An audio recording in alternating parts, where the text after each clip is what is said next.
Don't share any of those juicy nuggets until we get you on the audio. No, I've been there. I had a blonde stage that lasted about 15 years. So this is The Naturalist. In every episode, we're covering the products, ideas, and trends that are shaping the CPG industry. Or that we just really like. Well, I'm excited. I'm so excited you're here, Anthony. We actually haven't had a guest in a while, so it's extra special. And we just recently published a piece about all of the great updates over in your world, but wanted to, have the opportunity to learn a little bit more. And of course, you were so great when you had us on, myself and Doug on your podcast a while ago. We loved it. So the pressure is on for us to nail this. So, Adrienne. Yeah. No pressure. Was that like a 3D knuckle cracking? Sorry about that. It was beautiful. Your work here is done. Well, why don't we start with that, Anthony? I mean, you had been giving us these little like breadcrumbs of what was to come, but you've launched big things over there. So if you wouldn't mind just kind of sharing with us what's been new in your world and all the exciting news. Yeah, happy to. And thanks for helping to get the word out. Super, super helpful and meaningful. We've launched the ReGen Brands ecosystem, which is a large, complex, but hopefully very transformational group of entities. That includes the ReGen Brands Institute, the ReGen Brands Coalition, and ReGen Brands Capital. So the story kind of goes back to the summer of 2022, where myself and Kyle Kroll, who works at Kell & Fire, started the ReGen Brands podcast, really as a way to explore this theme of the crossover Venn diagram between regenerative agriculture and CPG. We wanted to create a home for that. And after 80 plus episodes and a lot of conversations and some of the investment work that I had done and some of the informal kind of collaborative brand work Kyle had done, we ended up with some proprietary insights and a very keen understanding of what the problems were that this group had. And we just couldn't look away from them. We wanted to try and create something to help solve them. And initially that kind of came together with 3 different entity brands, et cetera. But this year we've been working really hard to kind of rebrand and recreate in this new ReGen Brands ecosystem structure and branding. So happy to share more about kind of what each one does, but that's what we're up to. And we're hoping to really help these brands grow and help their ability to continue to source regeneratively and grow those regenerative supply chains. That's great. I personally, I just heard little bits and pieces, like Jessica said, some breadcrumbs. I'd love to hear more first, if this is the right place to start, about the coalition, because I think this is just such a fantastic concept. Yeah, I think that is the one that's like most resonating with everybody, because it's like the problem is very clear and known, and yet nothing's been done to solve it yet today in the industry, really. So it's the first trade association for regenerative brands. That's what the coalition is. We started off with 31 inaugural members that all joined us in August, and just really grateful and happy and thankful for that group. Really fun brands, kind of category leaders like Kettle and Fire, Harmless Harvest, Serenity Alex Kids. Ice Cream. I saw that. We got the fun emerging brands. Exactly. Really cool. Really cool mix of kind of brand size and scope, but also different categories and just different resource levels.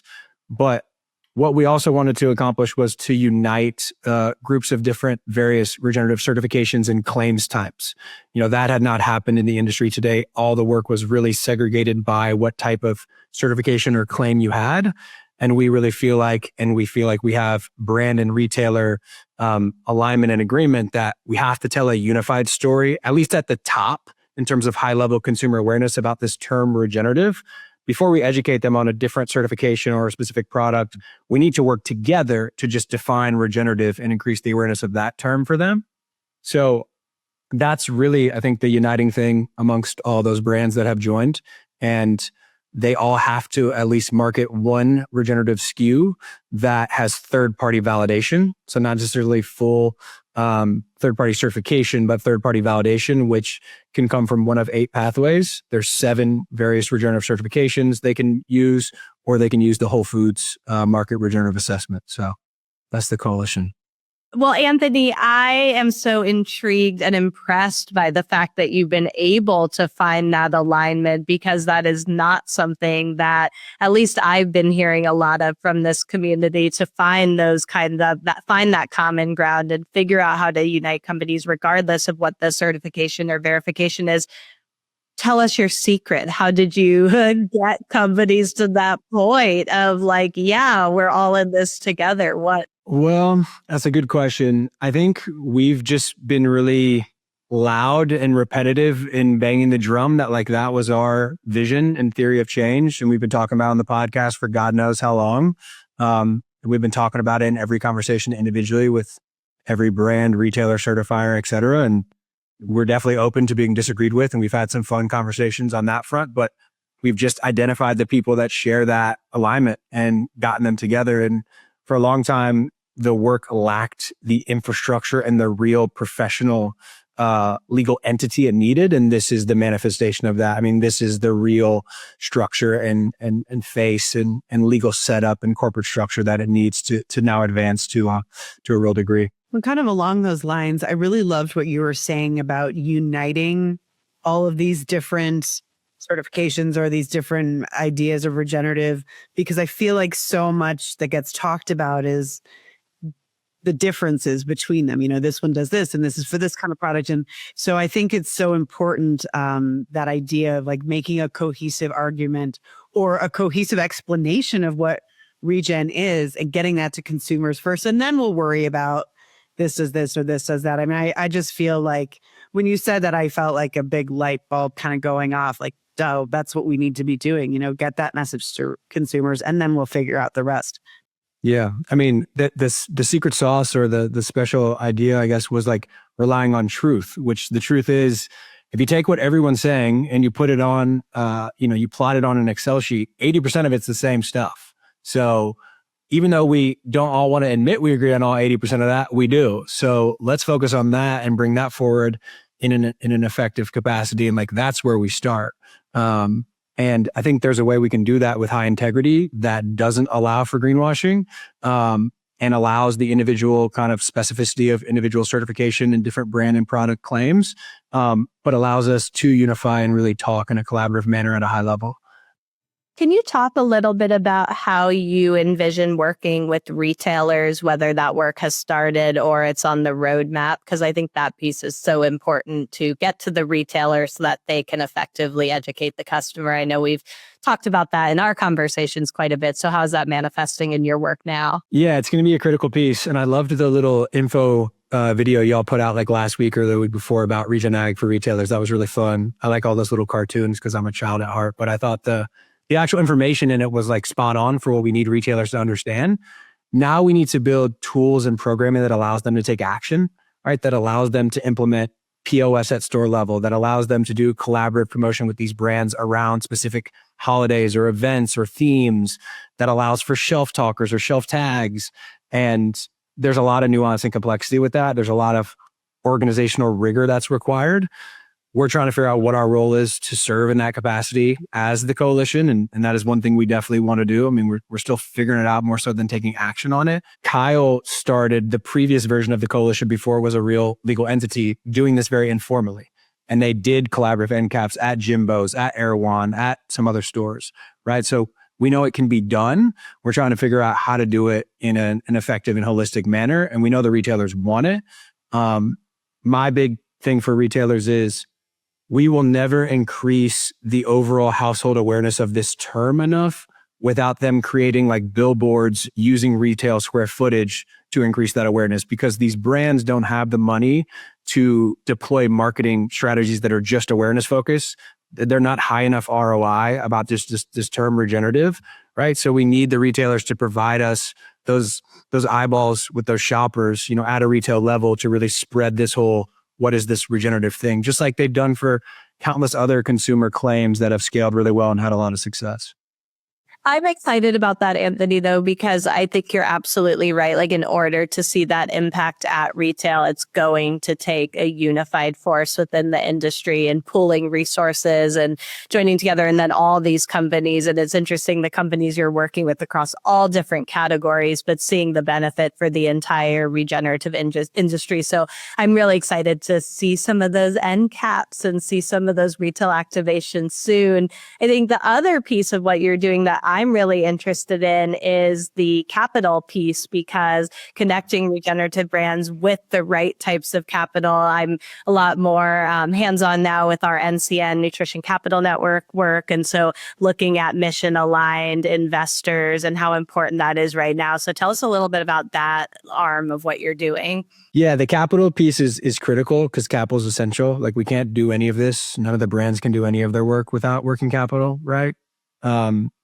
Capital is a little bit more in formation mode than execution mode, like Institute and Coalition. Like, it's more of a 2025 kind of thing because we're looking for someone to really lead it, and we're finalizing the strategy there. But the idea is to focus on solving 3 problems. Like, we know what the 3 financial problems are for this group of brands.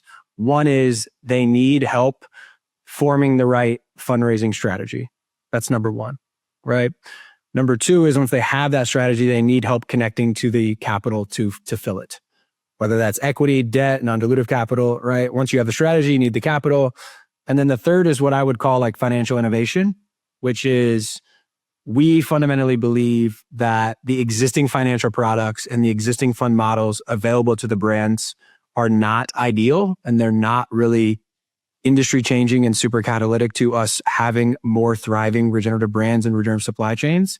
So in those first problems, those first 2 problems, we're going to do everything we can to work with brands to help them do regular credit financing, regular venture capital deals, all those existing tools that we think are still somewhat flawed, but they're the best tools we have today. But we want to learn from those transactions to really take a page out of what I think Elliot at TIG Brands is really championing in an amazing fashion. Like, what are the tools that exist that we're not using enough, or they're not well enough understood, or what are the tools that don't exist that we need to use much more? And I think that's a big TBD.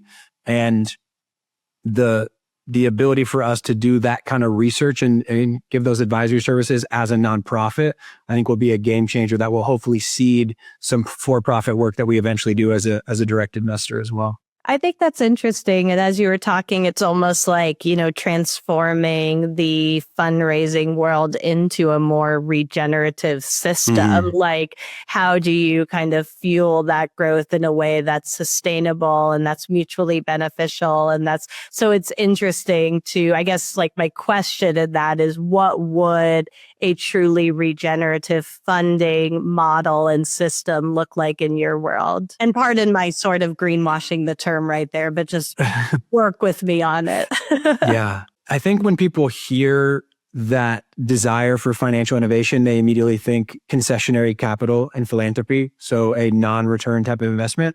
That's not what we're trying to do here. Like, we're trying to still have for-profit investment relationships. We're just trying to have them designed for the outcomes that we all desire. And right now, I hate to pick on venture because I think venture is a great tool for a lot of brands, and Elliot does a really amazing job of explaining this, but it's not right for 99% of the brands, because to succeed in a venture investment, you have to scale really high very quickly, and you have to have a liquidity event for the investor. That is not a great path for a lot of the brands. And as soon as they make one of those transactions, they're locked on that path. And if they don't ever have that big liquidity event, that big exit, there's not a return for their investor or for them for all of their hard work. So it's just more about how can we redesign some of these things where everyone is making a fair and an appropriate return and still making money. These are for-profit businesses and for-profit investments. But I think it looks more like debt equity hybrid. And I think there's actually a lot of opportunities to innovate just in debt. Debt is the oxygen of the entire economy, no matter what it is. And CPG is cash intensive, so you'll always need equity. But on the regenerative side, there's some really cool, I think, things we can do with inventory financing, because that's linked to the actual regenerative work. And then there's clearly a ton of precedent in CPG for all this PO financing, like that we're seeing with all the fintech revolution. So I'm interested to explore that more as we get into the capital work. And, another thing that, Elliot talks about, and that came up a little bit in what you were saying, but just the focus on profitability. And we've been talking a lot internally just around some of the challenges of that with brands that are making significant investments to transform agricultural systems or packaging. What does that look like to you? Like, are companies that are investing in regenerative in an okay position to be profitable in the near future in their business, or is it a much longer term play for them? Yeah, I can tell you this. They certainly all know that that's how the goalposts have moved, and that's the new expectation. So they're all working towards that. It's really case by case based on what they sell. Are they vertically integrated? Do they own their own manufacturing? Is there international? Is their supply chain international? Is it domestic? So it's pretty case by case, but I think it's at this point certainly well understood that that's the new expectation. And that leads into the financial innovation conversation of just, I'd like to see us have more tools where it's very clear to both the investor and the brand. These are the very clear outcomes that this set of financing is going to get us to. And then we're going to reevaluate and reinject capital for a new set of outcomes. Right. And I think that's the world we're headed towards, and a better one to live in, honestly. I love that. I wanted to shift gears just a little bit because I know that, since we've got you here, one of the things that we love to talk about on The Naturalist are trends. Yeah. And mention that I know this is just, the kind of inaugural members of the coalition. There's 31. And I was thinking just about the fact that how these numbers have grown. I mean, I know that there's so many more out there than 31, but just how these numbers have grown since we first met and just in the last few years. And, we're always looking for kind of what are the next trends. And you talked a little bit about across categories, so what are kind of the trends that you're seeing in ReGen? Yeah. Well, there's one that we are less focused on because we are really focused on food and bev. But I think you're going to see an explosion in regenerative claims like we've seen in food and bev, in fashion and in beauty and personal care. I think that's happening now and are coming to the same degree, but it's just a little bit behind food and bev. So that's one. And then within food and bev, I think it's going to be really interesting to see, we talked a little about the retailer and their role in increasing consumer awareness and demand, but what retailers decide to do in terms of claim validation and claims governance. Whole Foods is really the one with the most public and kind of outright stance, right? I think I put Natural Grocers up there and a couple others in the natural channel, but they have a lot of power in terms of like, what does regenerative actually mean? What is allowed to go on pack? What's allowed to go on shelf? What's going to be promoted at store? So the biggest trend I'm watching is how can we work with the retailers to really help develop that? And I think you're going to see a proliferation of these claims continue in food and bev and continue in other categories as well. And is that what the Institute works on, that education piece, or is that more consumer facing? The Institute is producing any sort of B2B insight, retailers, investors, brands, farmers, supply chain operators that will help us increase the demand for regenerative through CPG. So that's our podcast, that's our newsletter, that's our blog, that's some databases we're going to start putting together. That's our recent report that we launched and more that are forthcoming. But the idea there is to set that up as a nonprofit, to use philanthropy to fund that so we can open source that knowledge and the industry can just have it to do whatever they want with it. Right. And a rising tide kind of lifts all boats. But the idea there is the information on how to operate a truly regenerative brand and do this well is siloed within those brands. So that was the beauty of the podcast. And what we started to unearth was we were starting to get all these insights individually, but we need to make that accessible so you don't have to listen to 70 podcasts or 80 podcasts to go get all of it. So how do we continue to do things like that and then put them in the right, media forms to really reach the right people, which you guys are working on every single day. Same kind of thing. Anthony, you mentioned your podcast, which is great. You have so many amazing conversations with different influential brands in the industry. Have any episodes, because we'll be running this episode, it'll go live in December, sort of the end of the year. So have there been any conversations or episodes that people should definitely check out and that were particularly illuminating for you that have stuck with you throughout the year? This is always like picking a child. So my cop-out answer is always I go with the recent ones because that's an easy way to You're not supposed make to go with mad. the one that I was in, actually. Well, Jessica, that one was great. That one was amazing. And I'm looking forward to the next one, whether we do one for Expo or Newtopia or whatever we want to do. But that was super fun. Two that were really fun recently was we had Heidi Diestel from Diestel Family Ranch. Just incredible, like turkey 101, everything, regenerative turkeys. Their business is just so incredible and super fun to have them, through the holiday season as a lot of people are buying turkey. Is that your turkey, Adrienne? Yes, that's my turkey. I've been talking about my turkey for a week to everyone, so I'm going to tell you about it now. I just ordered a pecan smoked pre-cooked turkey because they sent me one a couple of years ago. It was the best turkey I've ever had. So I've just ordered one. It comes tomorrow. And I will add on to that we actually just published an article about Diestel Family Farms on newhope.com today, I think, about their ReGen initiative. So, I heard our reporter, Doug Brown, who interviewed Heidi Diestel, said it was a fantastic conversation. So I'm really excited about that. Heidi's amazing. It's a little plug for New Hope, newhope.com. Yeah. Their like level of intimate knowledge on raising turkeys is insane, honestly, just from that one short conversation with her. And the way that they're thoughtfully thinking about diversifying their business and really right-sizing the portfolio and innovation for the future of Thanksgiving. She gave out some absolute gems that I won't spoil and give away. You have to listen to the episode, but I was just like, wow, these people are really thinking about this the right way. I hope one of those gems was a pecan smoked turkey. Well, it was the pre-cooked, right? It was the super high quality and pre-cooked. Yeah, that's what I got, the pre-cooked. It's insane. The other recent one was with Ryan Pintado-Vertner from Smoketown. He wrote a phenomenal white paper recently about unlocking consumer demand for regenerative ag. And it was very illuminating and validating for us because it felt great that someone with as much experience as he had reached kind of the same conclusions as we did. And we just had such a fun conversation riffing on really the blueprint that he laid out in that white paper and how we can activate it through our work and the entire community at large. So that's a super fun one.